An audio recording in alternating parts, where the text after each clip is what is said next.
တွိုင်းနဲ့လမ်းကြားလေးတစ်ခုဖြတ်ပြီးတော့ဒီမုံဈေးတန်းလေးတစ်ခုရောက်လာပါတယ်ကျွန်တော်လမ်းဆက်ရှောင်းနေအခုတော့ညောင်းကမ်းဘေးကိုပြန်ရောက်လာပါပြီခင်ဗျာအခုဒီလမ်းဘေးတစ်လျှောက်ကိုကမ်းဘေးတစ်လျှောက်ကိုကျွန်တော်လမ်းလျှောက်ပြီးတော့လိုက်ကြည့်ပါမယ်ဒါသူတို့ရဲ့အိမ်နောက်ဖွေးလမ်းကြောင်းရှိတဲ့ညောင်းဘေးကလမ်းလေးဖြစ်ပါတယ်ခင်ဗျာ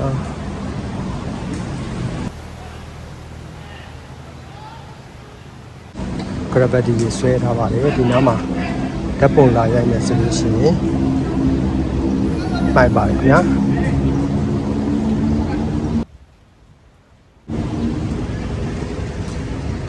ဒါကတော့လှေစိတ်လေးတစ်ခုဖြစ်ပါတယ်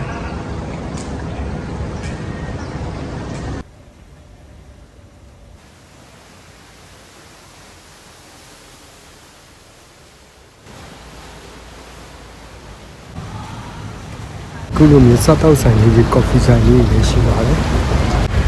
လမ်းနေတစ်ဆက်တည်းပြည့်အောင်သူပြန်ပြီးတော့ပြည်ပြနေတာဖြစ်ပါတယ်ဒီဘက်ချမ်းနေရတော့ပြီးသွားပြီဟိုဘက်ချမ်းနေမှာတော့လုံနေလက်စပဲရှိပါသေးတယ်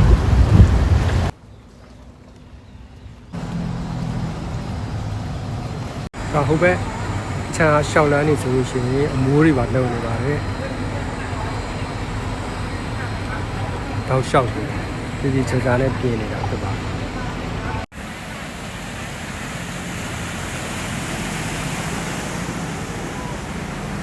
အဲဒီညောင်းရဲ့ဒီနေ့ပိုင်းလေ့ကျင့်ခန်းလုပ်တာတို့လမ်းလျှောက်တာတို့တီးတာတို့ဆိုလို့ရှိရင်ဒီညောင်းဒီမှာရှိတဲ့လမ်းတစ်လျှောက်မှာအေးဆေးလာပြီးတော့လုပ်ရပါခင်ဗျာနောက်ပြီးလမ်းကြားတွေဆိုပေမဲ့အားလုံးကလမ်းတစ်လျှောက်မှာမှိုက်မရှိပါဘူးတက်ရှင်းနေပင်နေနဲ့စိမ့်စိတ်ဆိုပြီးနဲ့အိမ်လေးတွေကချစ်စရာဘူးပါဒါမျိုးရှေးဟောင်းအိမ်လေးတွေလည်းရှိပါတယ်ဒီမြေကမ်းဘေးမှာ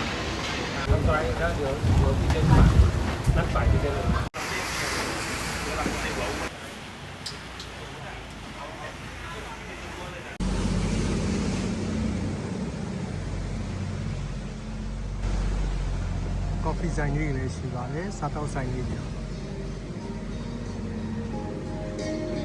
တချို့နေရာတွေမှာဆိုလို့ရှိရင်လမ်းပိတ်သွားတဲ့အခါကျလို့ရှိရင်ဟိုဘက်ကမ်းကိုပြောင်းပြီးတော့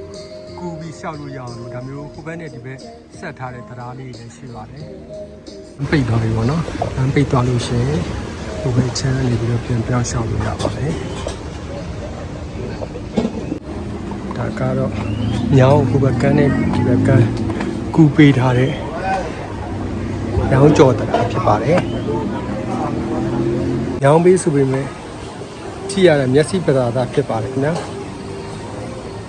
အိမ်လေးတွေကလည်းချစ်စရာလေးညောင်ပေးရဆိုင်လေးမှာဆိုလို့ရှိရင်နိုင်ငံသားတွေထိုင်ပြီးတော့ရှုခင်းကြည့်နေစားနေကြတာပါ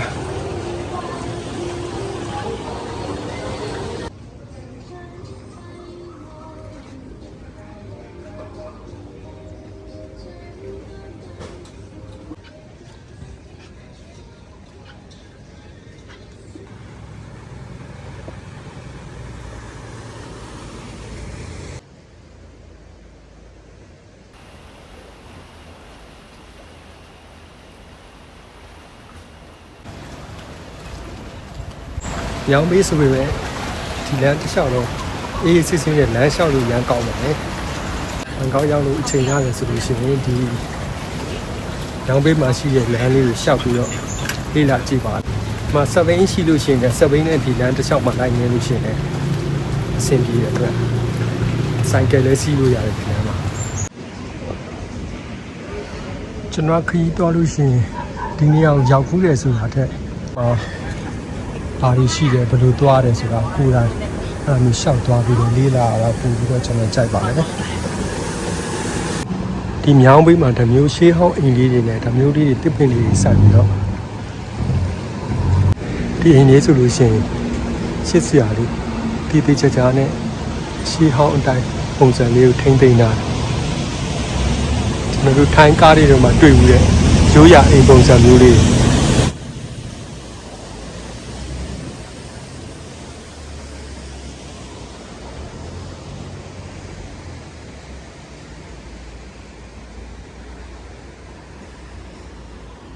တို့ဒီနေရာတွေရဲ့ main land ဟိုသွားမယ်ဆိုလို့ရှိရင်ဒါမျိုးအရှိနောက်ထပ်အရှိတလန်ကိုသွားလိုက်လို့ရှိရင်ကျွန်တော်တို့ main line တွေရောက်ပါတယ်ဒါကတော့ main line တွေအနောက်ဘက်မှာရှိတဲ့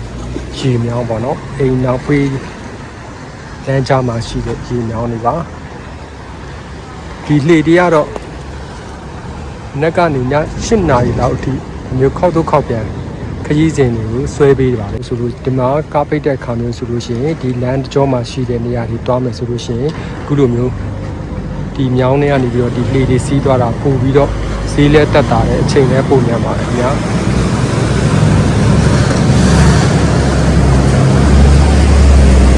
ဒီမှာဆိုလို့ရှိရင်ဒါတရားကြီးအောက်မှာလမ်းဆုံးသွားပြီဆိုတော့ကျွန်တော်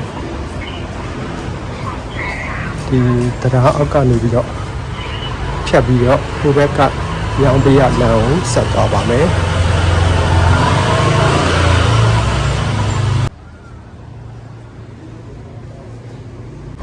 ဒါကတော့ဒီနားမှာရှိတဲ့ဒေစိတ်ဖြစ်ပါတယ်ဒီဘက်ရှောက်လန်းနေရတော့ဒီကအခုမှသူတို့ပြင်ပြီးကစားပဲရှိပါသေးတယ်ခုနကျွန်တော်ရှောက်လာတဲ့နေရာတွေကတော့ပြင်ပြီးသွားပြီပေါ့နော်ဒီဟာတွေကတော့အခုမှလက်ဆောင်မတက်သေးပါဘူးဒီဘက်ချမ်းနေရတော့အိမ်လေးတွေကချစ်စရာတွေတချို့နေရာလေးအိမ်ကောင်းကောင်းလေးလည်းရှိတယ်လို့အိမ်ဆုပ်ဆုပ်တွေလည်းရှိပါတယ်ကျွန်တော်လည်းဒီရောင်းပေးမှာအခုလိုလမ်းလျှောက်ပြီးတော့လျှောက်သွားပြီးတာဒါပထမဆုံးအချိန်မှာအရင်ကတော့ဒီဘန်ကောက်လာရင်ချိန်မရတာအောင်မအားတာတော့ဒီညောင်းထဲကနေလှေနဲ့ပဲသွားပြပါလို့အခုတစ်ခေါက်တော့ဒါစိတ်ကူးရတာလို့ဒီလမ်းလေးတွေကိုရှောက်ပြီးတော့နေလာကြည့်တာပါခင်ဗျာအိမ်တိုင်းမှာနောက်ဘေးမှာဒါမျိုးအခုလိုမျိုးအပင်လေးတွေစိုက်ထားတာနိုင်တယ်ဗျအိမ်ပြက်ကြီးတွေလည်းရှိပါတယ်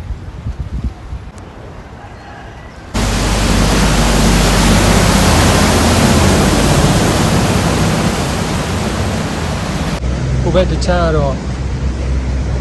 လမ်းမပြီးသေးပါဘူးဒီနောက်မှာကျွန်တော်လမ်းဆုံးသွားပါပြီဒီဘက်မှာလမ်းပိတ်ဖြစ်သွားတော့ကျွန်တော်ဒီလမ်းကြားထဲကနေဖြတ်ပြီးတော့ဆက်သွားပါမယ်ဒါဒီလမ်းကြားထဲမှာရှိတဲ့အပင်ကအသီးတွေပါပိန်းနေသီးတွေအများကြီးပဲဒါမိန်းလက်မကြီးပေါ်ရောက်ဖို့ဒီလမ်းကြားလေးတွေရဲ့ဖြတ်ရပါမယ်ခင်ဗျာခင်မီရဲ့မြို့ကြီးမှာလည်းခုလိုမျိုးလမ်းကျူလမ်းကြားအင်းဆွတ်ဆွတ်ပြီးရှိပါတယ်ခင်ဗျာဒါကတော့ကျွန်တော်တို့မိန်းလက်မကြီးပေါ်ပြန်ရောက်သွားပါ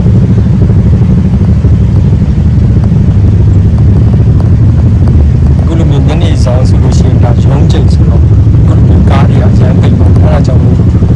တို့များများလိုင်းကားမစီးရနဲ့လေစီးကြတာဖြစ်ပါတယ်ဒီသရာနာလမ်းပိတ်သွားဆိုတော့ကျွန်တော်အရှိလမ်းကိုပြန်ပြီးတော့ဒီပြန်ထွက်လာတာပါကားတွေကရုံးစင်းချိန်ဆိုတော့အားပိတ်တစ်ဖက်စလုံးမှာပြတ်ဒီသရာရဲ့တစ်ဖက်ချမ်းလမ်းဖြစ်ပါတယ်ဒီဘက်လမ်းတွေကတော့အရင်လမ်းအဟောင်းတွေတော့ရှိတယ်ဒါပေမဲ့အခုအစ်ပြန်ပြင်နေတဲ့လမ်းတွေကမပြီးသေးပါဘူးအခုမှလုံနေတော့မှရှိပါသေးတယ်ကျွန်တော်အဲ့ဘက်ချမ်းတော့နောက်သရာပြီးမှပဲနောက်တစ်ခါဆက်လျှောက်ပါမယ်ညာ